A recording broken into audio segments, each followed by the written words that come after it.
Hi friends. ఈరోజు మన stock మార్కెట్లు లాభాల్లో ముగిసినాయి. ఓకే, నిఫ్టీ 140 పాయింట్ల లాభంతో 24,821 వద్ద ముగిసింది.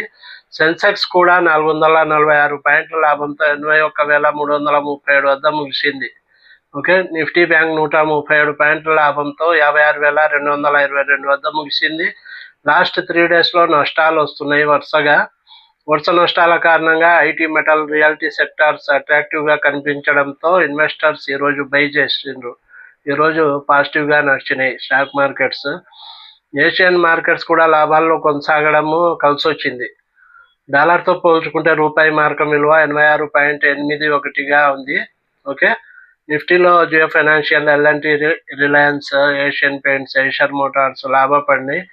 ఎస్బీఐ లైఫ్ ఇన్సూరెన్స్, యాక్సిస్ బ్యాంక్, టీసీఎస్, హెచ్డిఎఫ్సి లైఫ్, టైటన్ కంపెనీ షేర్లు నష్టపోయినాయి.